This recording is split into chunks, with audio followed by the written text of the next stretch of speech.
Knott's Timber Mountain Log Ride sits at the center of Knott's Berry Farm in Buena Park, California, a groundbreaking flume ride that raised the bar for themed attractions across the country and has been delighting guests of all ages since 1969.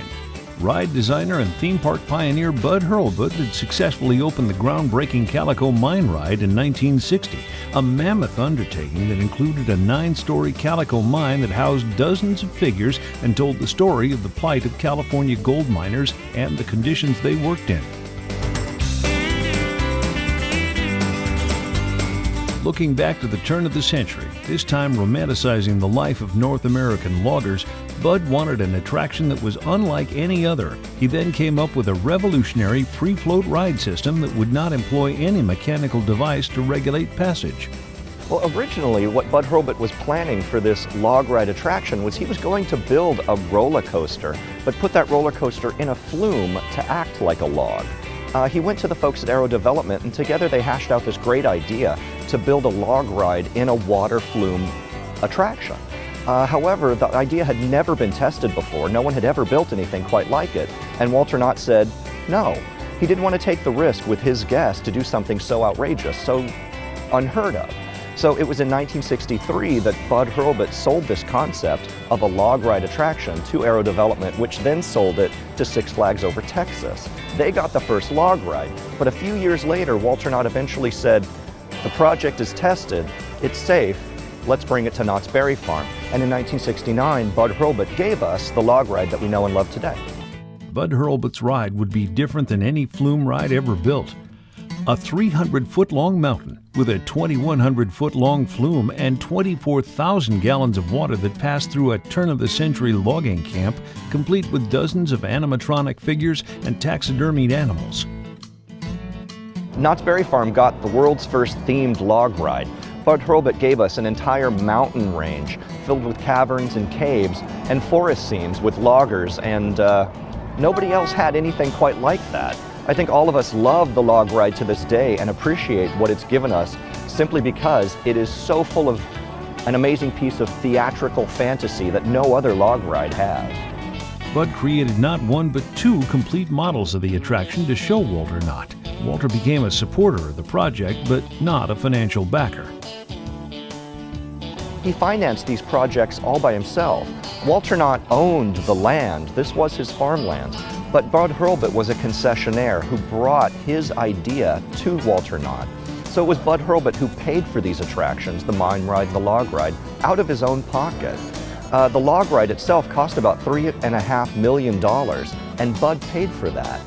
It was only over a period of maybe a year and a half, that he actually recouped his investment in that $3.5 million.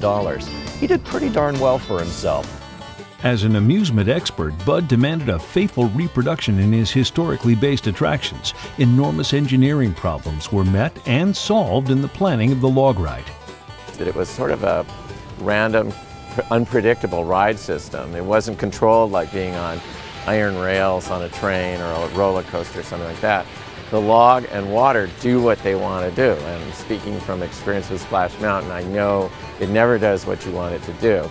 To go about that and try to contain the water, allow for the unpredictability of different weights of guests riding in the boats and how high they ride or how low they ride or how much of a splash goes over the edge. I can imagine it was a non-stop battle trying to figure out ways to control that water and make it do what you want to do, especially at that dawning decade of technology. The neat thing about Bud, and I got to know him personally in his later years, he was so persistent. He would never say no about anything. He would figure out a way, and there was always a way. And I know as a 20-year-old, when this opened, I was amazed. You know, this was something that took ride technology to a whole new level. While Bud was overcoming obstacles, Walter was securing a master of ceremonies. Legendary screen star John Wayne had been a friend of the Knott family for many years. Wayne was happy to oblige, but he was unavailable in late August, the ride's scheduled opening. But he was available in early July.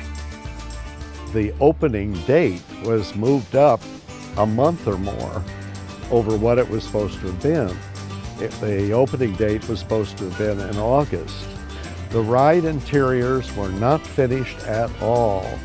The only ones that were finished were the sawmill and maybe the valley and the scene, the machine shop at the bottom of the final lift.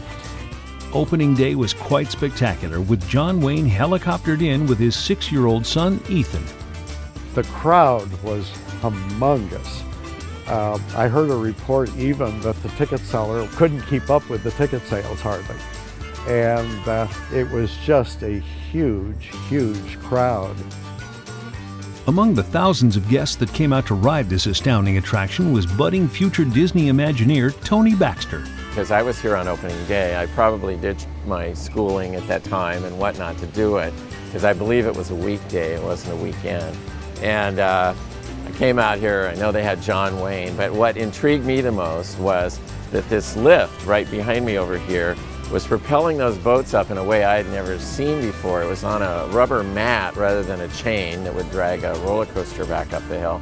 So being the normal inquisitive person that I am, I jumped up on the rocks over there to look in just at the time that your photographers snapped a publicity shot. So many, many years later, like decades later, someone was perusing that photo, and there it's very clear that I'm in the picture because I'm about 2 feet higher standing on the rock looking at how these magical boats were going up to the top of that lift. The ride was an immediate success. Many other parks have attempted to copy it, but none had the flavor of the original Timber Mountain log ride. I think because everybody recognizes that this type of ride offers an experience that is totally wild and different every time you ride it. So Disneyland was eager to have one too, but it had to be very distinctly different. I think in the end, we have two experiences to offer the Southern California guests that are really, really unique and part of the culture of Southern California and a part of what makes our part of the world that exciting to come to and be a part of. What I adore about Knott's Berry Farm is that it truly is a first.